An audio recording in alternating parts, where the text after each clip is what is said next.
much you need to have here and there. And so it's been kind of interesting. They're working with that right now, and they're talking to them about trying to have some 5-year points, 10-year points, 15-year points.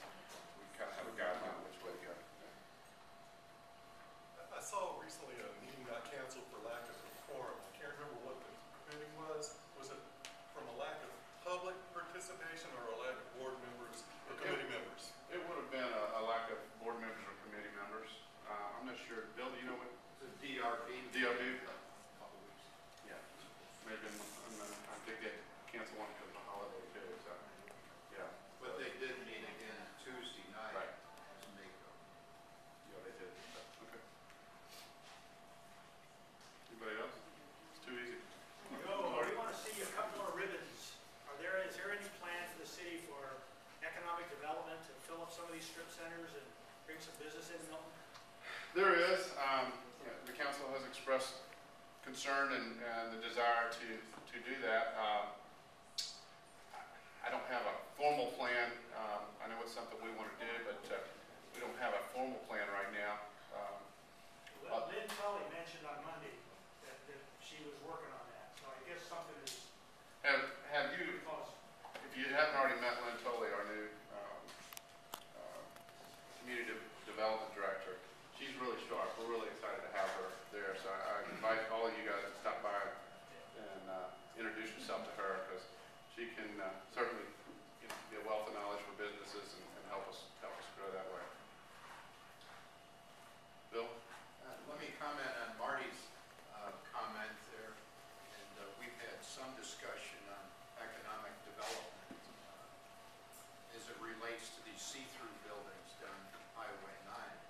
And it's just my opinion that we need to be a little introspective as a council and look at the policies and the procedures and the ordinances, zoning issues that we've developed, and see if we are being a business-friendly community. So I hope to have some discussion, further discussion on our retreat, which is next weekend, on this matter. So know that we are looking at ourselves and the policies that we have, and one example is a sign ordinance, and I know that's been a topic of discussion here. Hopefully we can help to modify that to where it's not as restricted. And I totally agree with Bill. Kind of goes back to my point when I said we're looking now to look at our ordinances in the real world and how they're affecting people. And I'll give you one example is we adopted an ordinance, and it had to do with the height of grass.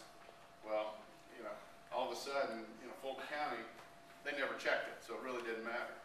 But we took over, we adopted the ordinance, and all of a sudden our code enforcement guys going out and saying, well, this grass is over 6 inches tall, you've got to cut it.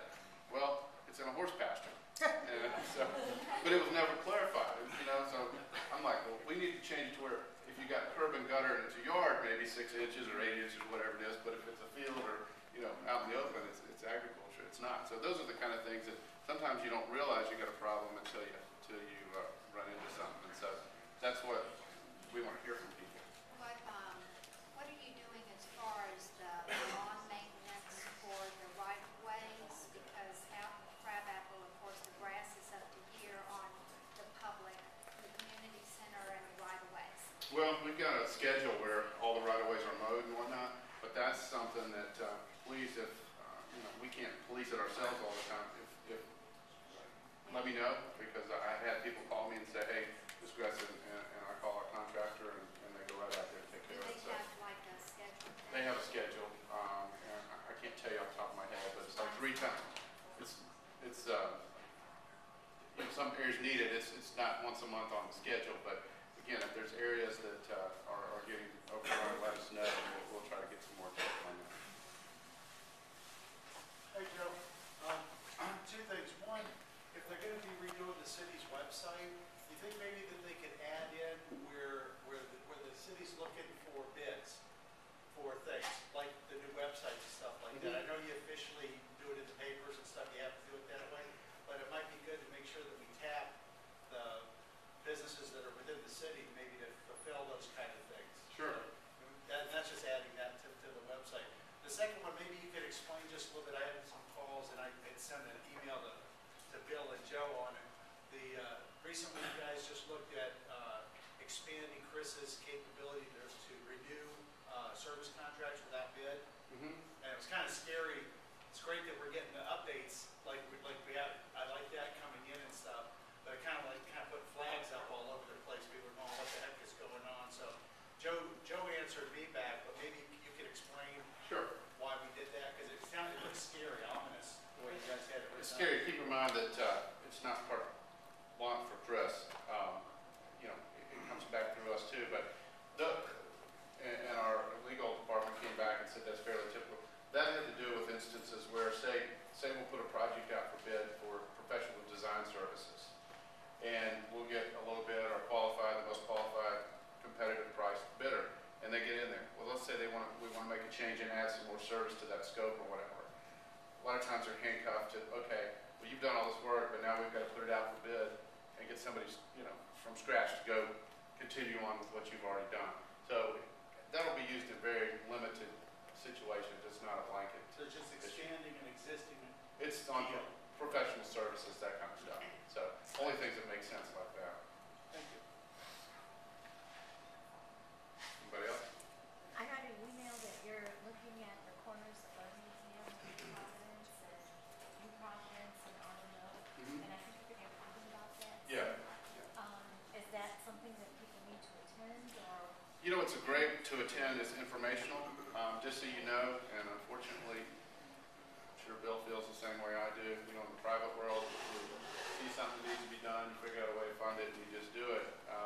It takes a little bit longer when you're dealing with DOT and federal, state money and that kind of stuff. But those are two of the, we got several, but those are the two hot intersections, and the informational meetings will be to show everybody what's going to happen. They're already out surveying. We have matched our funds. We have to pay part of it, and then the DOT has the state is those two intersections or taking care of those. We have funded our part, so we're trying to push it as quick as possible. I'm hearing it's going to design. They're out there surveying now. Those intersections, it may be, it still could be 2 years before they're completed, but at least we're trying to push those forward as quick as we can. Bill? There's a GDOT information meeting next Tuesday night. That's what she was Sorry, saying. Yeah. Yeah, you probably see the email and all that, so I think it's at the Crab Apple Government Center.